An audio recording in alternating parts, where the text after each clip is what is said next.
আজকের আলোচনা আমরা একটা বেশ ইন্টারেস্টিং লেখা থেকে কিছু বিষয় নিয়ে কথা বলবো। লেখাটার নাম সততা ও সুখের জীবন। এখানে একজন ভদ্রলোকের কথা আছে যিনি বেশ দ্বিধায় পড়ে গিয়েছিলেন। মানে শ্রী হরিবংশ মহারাজজির কথা শুনেছিলেন তিনি। শুনে তো ঠিক করেছিলেন যে না, কোনো অন্যায় পয়সা নেবেন না, মানে ঘুষ আর কি। কিন্তু পরে পারিপার্শ্বিক চাপ, অফিসের চাপ এসবের ফলে ওই সিদ্ধান্ত থেকে সরে আসতে হলো। আর তার ফল মানে বলছেন যে পূজা পাঠে মন বসছে না, শান্তি নেই, পরিবারেও বেশ অশান্তি। তো মূল প্রশ্নটা হলো, এই যে অসৎ পথে আয় করা টাকা, এটা আমাদের জীবনে, পরিবারে, মানসিক শান্তিতে ঠিক কিভাবে প্রভাব ফেলে? আসুন একটু গভীরে যাই। হ্যাঁ, মানে লেখাটা শুরুতেই এই পয়েন্টটা খুব পরিষ্কার করে দিচ্ছে কেন এই অসৎ উপার্জন বা সহজ কথায় ঘুষ এত খারাপ। দেখুন, এই ধরনের টাকা যে শুধু মনে অশান্তি আনে তা কিন্তু নয়। এটা পরিবারে ঝামেলা বাড়ায় আর আস্তে আস্তে জীবনটাকে একটা খারাপ পরিণতির দিকে ঠেলে দেয়। লেখাটা বলছে সৎ পথে থেকে যদি কমও রোজগার হয় তাতেও শান্তি থাকে, শরীর স্বাস্থ্য ভালো থাকে, যেটা ওই অসৎ পথে কামানো কারি টাকায় সম্ভব না। কারণ ওই টাকাটা অসুস্থতা আনে, মনে কষ্ট আনে। ঠিক। আর এইখানেই লেখাটা একটা পথের কথা বলছে, তাই না? যে কিভাবে বাঁচা উচিত। বলছে নিজের যা মাইনে বা আয় তার মধ্যেই চলার চেষ্টা করা, দরকার হলে খুব সাধারণভাবে থাকা, যেমন ধরুন সাইকেলে চড়া বা সাধারণ জামাকাপড় পরা, সেটাই ভালো। একদম। কারণ মূল কথাটা হলো, ওই ২ নম্বরই টাকায় হয়তো কিছুদিনের জন্য আরাম হয়, কিন্তু শেষে গিয়ে দুঃখই পেতে হয়। কিন্তু মুশকিল হলো এই সহজ জীবনটা বেছে নেওয়া। এটা তো কঠিন অনেকের কাছেই, তাই না? অবশ্যই কঠিন, বিশেষ করে যখন চারদিকে এত এত জিনিস দেখার থাকে।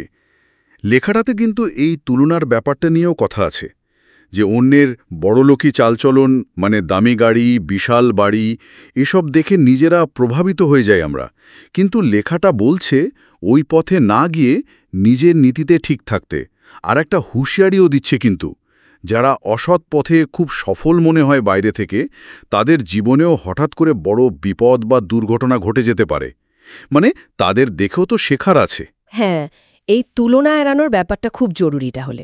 আচ্ছা, আর ঘুষের বিষয়ে যদি আসি, লেখাটা তো খুব সোজাসাপটা বলছে, দেওয়া বা নেওয়া দুটোই ঠিক না। একদম ঠিক। এখানে একটা মজার পয়েন্ট আছে। বলছে যে ঘুষ দেয় সেও নাকি মন থেকে খুশি হয়ে দেয় না। ঠিক। এটা আসলে একরকম বাধ্য হয়ে দেওয়া বা একটা লেনদেন আর কি। নৈতিকভাবে দুটো দিকই দুর্বল হয়ে যায় এতে।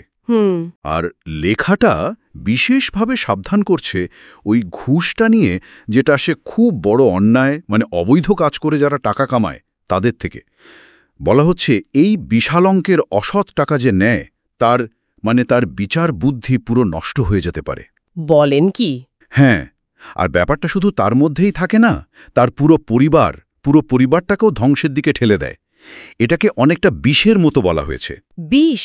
হ্যাঁ, বিষ, যা আস্তে আস্তে কেউ টেরও পায় না, পুরো জীবনটাকে শেষ করে দেয়। এই বিষের তুলনাটা আসলে খুব জোরালো। লেখাটা সরাসরি বলছে অসৎ রোজগার বিষের সমান, জীবন শেষ করে দেয়।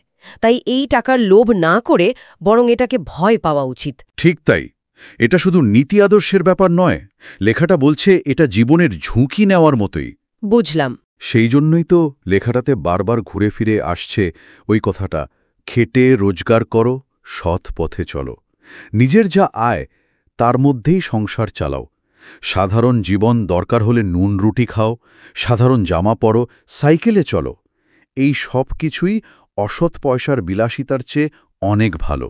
কারণ এই চকচকে জীবনের আড়ালেই লুকিয়ে থাকে পরিবার ভাঙার বীজ। যেমন লেখাটা মনে করাচ্ছে, পরিশ্রমের কামাই ধার্মিকই কামাই হতি হ্যায়, কষ্ট করে যা রোজগার করা হয় সেটাই আসল ধার্মিক উপার্জন। তাহলে এই যে পুরো আলোচনাটা আমরা করলাম, এখান থেকে মূল শিক্ষাটা কি দাঁড়াচ্ছে? মনে হচ্ছে তাৎক্ষণিক টাকার লাভের চেয়ে অনেক বেশি দামি হলো লম্বা সময়ের জন্য মনের শান্তি, সুস্থ থাকা আর পরিবারের মধ্যে মিলমিশ থাকা। একদম।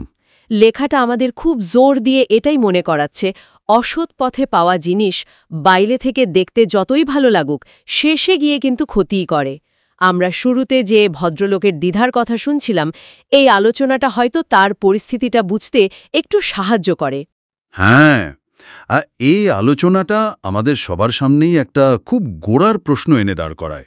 জীবনের আসল সমৃদ্ধি বলতে আমরা ঠিক কি বুঝি? শুধু জিনিসপত্র, টাকা পয়সা, নাকি মনের শান্তি, সুস্থ থাকা আর নিজের কাছে সৎ থাকা? লেখাটা আমাদের এই নিয়ে ভাবতে বলে যে লম্বা সময়ের হিসাবে কোনটার দাম বেশি, ওই বাইরের চাকচিক্য যা হয়তো আজ আছে কাল নেই, নাকি ভেতরের ওই শান্তিটা যা সবসময় সাথে থাকে? সত্যি ভাবার মতো একটা প্রশ্ন।